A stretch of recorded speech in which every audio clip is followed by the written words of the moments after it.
Hello friend, কেমন আছেন? আশা করি ভালো আছেন। আর আজকের ভিডিওটা আমি এখানে শুরু করছি। আজকের ভিডিওতে আমি আপনাদের কাছে অসাধারণ কয়েকটি টিপস শেয়ার করব, যা আপনাদের রান্নাঘরের কাজকে অনেকটা সহজ করে দেবে এবং অনেকটা খরচ বাঁচিয়ে দেবে।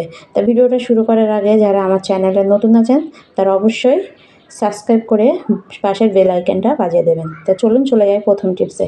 তা দেখুন, আমরা অনেকে বাসে ট্রামে করে কিছুক্ষণের জন্য হলেও ঘুরতে বেরোই। তা সেখানে গিয়ে আমরা খাওয়া দাওয়া করার সময় দেখবেন আমাদের হাত ধুতে একটু অসুবিধা হয়, বা আমরা অনেকে হয়তো হ্যান্ড ওয়াশ কিনে নিয়ে যেতে হয়।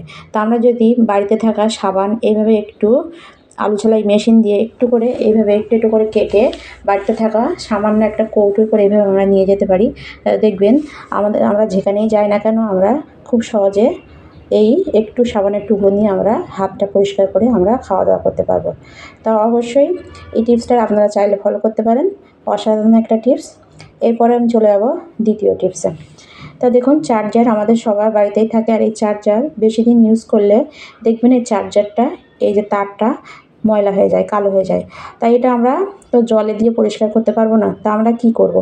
এটা আমরা যদি একটা সুতির এভাবে একটা কাপড় নিয়ে তাতে অল্প একটি কোলগেট, এভাবে একটু কোলগেট লাগিয়ে তাতে একটু জল দিয়ে আমরা যদি এই চার্জারটা, দেখুন আমি কীভাবে নিয়েছি, এভাবে একটু নিতে হবে আর অল্প একটু জল এভাবে ছিটিয়ে দিলেই ভিজিয়ে নিয়ে কোলগেটটা, আর এভাবে আমি যদি চার্জারটা এই যে তারটা যদি আমরা এভাবে টেনে একটু ঘষাতেই দেখবেন আমাদের চার্জারটা একদম নতুনের মতন চকচকে হয়ে যাবে। দেখুন আমি আপনাদের সামনে করে দেখাচ্ছি, আর দেখুন কতটা সাদা হয়ে গেছে দেখুন। তো অসাধারণ একটা আইডিয়া। এরপর আমি এভাবে ঘষে আমি কি করব, এই চার্জারটা দেখুন কতটা পরিষ্কার হয়ে গেছে দেখুন। তা আপনারা চাইলে এই টিপসটাও ফলো করতে পারেন। তো এরপরে আমি দেখুন কতটা ময়লা উঠেছে। এরপরে এতে আমি আবার একটু জল দিয়ে ভিজিয়ে আমি যে চার্জারের মাথাটাও এভাবে পরিষ্কার করে নেব। তো আপনারা চাইলে এটাও আপনারা ফলো করতে পারেন। অসাধারণ একটা টিপস। দেখুন আমার চার্জারটা কতটা পরিষ্কার হয়েছে দেখুন। তো এরপরে চলে যাব আমি টিপস নাম্বার 3।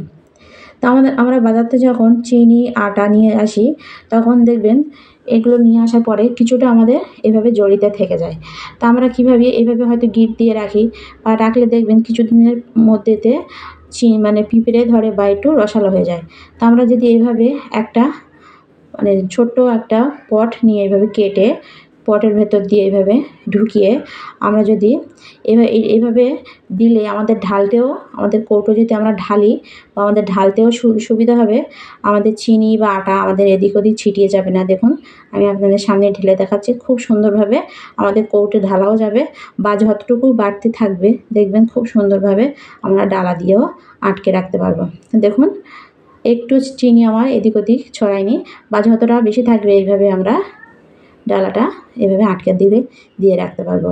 আর এটা একটা কৌটোর মতোই লাগবে, কত সুন্দর লাগছে দেখুন। আর এতে কোনো পিঁপড়ে বলো বা হাওয়া বাতাসও প্রবেশ করতে পারবে না। এতে আমাদের চিনি বা অন্য কিছু রাখলে খুব ভালো থাকবে। তা অসাধারণ একটা টিপস, এটাও চাইলে আপনারা ফলো করতে পারেন। এরপরে চলে যাব আমি টিপস নাম্বার 4।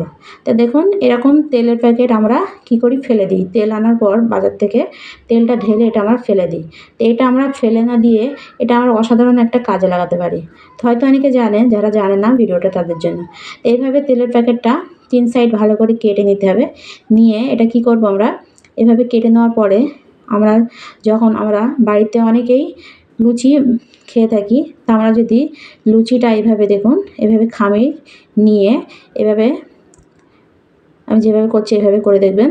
তো এভাবে নিয়ে দেখুন দিয়ে আমরা যদি একটা বাটি বা যে কোনো একটা জিনিস দিয়ে এভাবে চাপ দিলে দেখবেন আমরা না বেলে আমাদের লুচিগুলো খুব সুন্দরভাবে এভাবে বানিয়ে নিতে পারবো। দেখুন আমি আপনাদের সামনে করছি, দেখুন লুচিটা কতটা পারফেক্ট গোল হয়েছে দেখুন, আর কত সুন্দর হয়েছে দেখুন। এরপরে আমি আর একটা জিনিস দিয়ে আমি করে দেখাচ্ছি। দেখুন আমাদের ভাতের হাঁড়ির যে শ্রেণীগুলো থাকে, এই শ্রেণীগুলো দিয়ে যদি আমরা এইভাবে একটু বেলুন চাকি ছাড়াই চাপ দিই তাহলে দেখুন কতটা গোল হয়েছে দেখুন, খুব সুন্দর। আর অনেকে হয়তো ভাবছে যেগুলো ফুলবে না, সেটাও আমি আপনাদের দেখাচ্ছি এটা কতটা ফুলছে। তা সবটা দেখালাম না, একটাই আমি দেখাচ্ছি দেখুন কত সুন্দর ফুলেছে দেখুন। তো এটাও আপনারা ফলো করতে পারেন। তো এরপরে চলে যাব আমি টিপস নাম্বার 5। তা আমাদের রান্নাঘরে এরকম ইলেকট্রিক বোর্ড থাকে তা দেখবেন তেল ছিটে বা ময়লা পড়ে আমাদের বোর্ডগুলো এরকম নোংরা হয়ে যায়। তো এগুলো আমরা তো জল লাগাতে পারবো না, তা আমরা যদি একটু কলগেট আর বাড়িতে থাকা খারাপ একটা ব্রাশ দিয়ে এইভাবে একটু ব্রাশটা একটু প্রথমে ভিজিয়ে ঝেড়ে নিতে হবে, নিয়ে এইভাবে একটু কলগেট লাগিয়ে যদি এভাবে একটু ঘষা দিয়ে আমরা ঘষা দিই তা দেখবেন খুব সহজেই ময়লাগুলো একদম পরিষ্কার হয়ে যাবে, জল ছাড়া, জল বা সার্ফ ছাড়া। এটা খুব সহজে এভাবে আপনারা এই কলগেট দিয়ে এটা পরিষ্কার করে নিতে পারবেন। এটা ঘষার পর আমি একটা কাপড় ভিজিয়ে এটা আমি মুছে নেব। তা মুছার পর দেখুন একদম বোর্ডটা কেমন ছিল দেখেছেন আপনারা, দেখুন একদম চকচকে ঝকঝকে হয়ে যাচ্ছে। এরপর আমি একটা শুকনো কাপড় নিয়েও মুছে নিয়েছি। তা দেখুন বোর্ডটা আমার দেখুন একদম নতুনের মতো হয়ে গেছে। তা অসাধারণ একটা টিপস, এটাও আপনারা চাইলে এটাও ফলো করতে পারেন। তো এরপরে চলে যাব আমি টিপস নাম্বার 6। তো এরকম এক্সরে প্লেট আমাদের অনেকের বাড়িতে থাকে। তো এটা আমরা কি করি, ডাক্তার দেখানোর পর আমরা এটা ফেলে দিই। তো এটা আমরা ফেলে না দিয়ে এটা আমরা কাজে লাগাতে পারি। তো কী কাজে লাগাতে পারি সেটাই আমি আপনাদের দেখাবো। তো এটা আমরা এভাবে একটু মাঝখান থেকে কেটে বা তারপরে এরকম ঝুড়ি ঝুড়ি করে কেটে আমরা এটা বানিয়ে নিতে পারি। একটা অসাধারণ আমাদের সংসারের কাজে লাগবে সেরকম একটা জিনিস আমরা বানাতে পারবো। তো দেখুন এটা দিয়ে আমি বানিয়েছি ঝুল ঝাড়ু। তো এভাবে আপনারা চাইলে বাড়িতে থাকা এই সামান্য একটা প্লেট দিয়ে আপনারা ফেলে না দিয়ে এভাবে বানিয়ে নিতে পারেন ঝুল ঝাড়ু। তা এর ফুল ভিডিও আমার চ্যানেলে দেওয়া আছে, আপনারা চাইলে সেখান থেকেও দেখে আসতে পারেন। তো অসাধারণ একটা আইডিয়া, এটাও চাইলে আপনারা ফলো করতে পারেন। তা দেখুন এরপরে আমরা এখন সবাই গ্যাসে রান্না করি, আর এই গ্যাস অনেকে দেখবেন এই শেষ হয়ে গেলে এই রেগুলেটরটা, গ্যাসের এই রেগুলেটরটা অনেকে খুলতে পারে না।